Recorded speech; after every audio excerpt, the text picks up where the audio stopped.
Parlons maintenant des commandes chanfrein et congé qui permettent de gérer facilement des angles. On les retrouve dans Modifier et dans ce menu déroulant Congé, chanfrein. On va commencer avec Congé.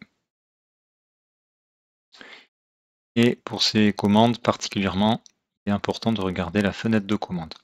On voit ici des modes de fonctionnement qui sont indiqués, mode ajusté, rayon 10 et plusieurs options.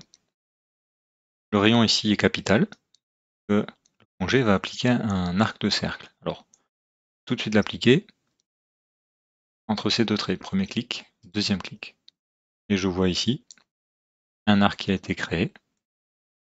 Et lorsque je sélectionne mon arc, je vois bien que son rayon est de 10. Les traits ne se touchaient pas, mais ils ont bien été ici accordés avec un arc. De la même façon, je relance la commande congé. Je vais appliquer maintenant ces deux traits qui se croisent. Un clic, deux clics. Et les éléments qui dépassaient ont été supprimés. Enfin, les éléments qui dépassaient et qui étaient au-delà de mon arc ont été supprimés. Je suis bien en mode ajusté et le rayon de 10 a bien été appliqué. Donc vérifiez avant d'appliquer le rayon, eh bien, quelle valeur vous avez de prédéfinie.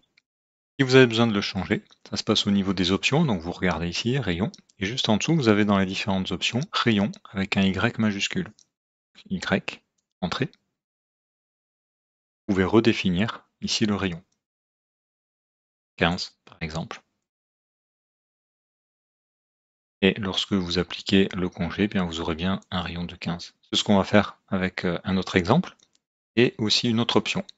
J'ai bien mis 15 en rayon, et cette fois-ci, dans mes options, je vais utiliser l'option polyligne pour venir faire des congés rapidement à mon rectangle. On le rappelle, rectangle égale polyligne. Le rectangle, c'est juste le mode de création.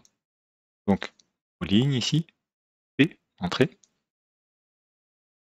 P, ah, c'est mieux de taper la bonne lettre, et je vais sélectionner ma polyligne. Et vous voyez que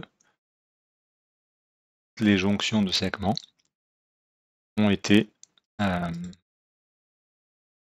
créer un congé avec un rayon de 15. Ça fait gagner du temps si on doit l'appliquer à plusieurs endroits.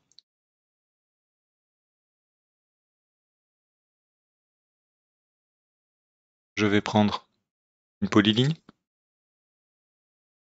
je vais l'appliquer sur un rectangle, mais ce n'est pas restrictif. Vous voyez, si j'ai par exemple une polyligne comme ça, je peux très bien appliquer mon congé aussi, donc P pour polyligne, ma polyligne. Et vous voyez que les jonctions sont bien placées par des arcs avec un rayon ici de 15 dans mon exemple. Ne vous limitez pas à juste un rectangle, vous pouvez l'appliquer dans pas mal de situations.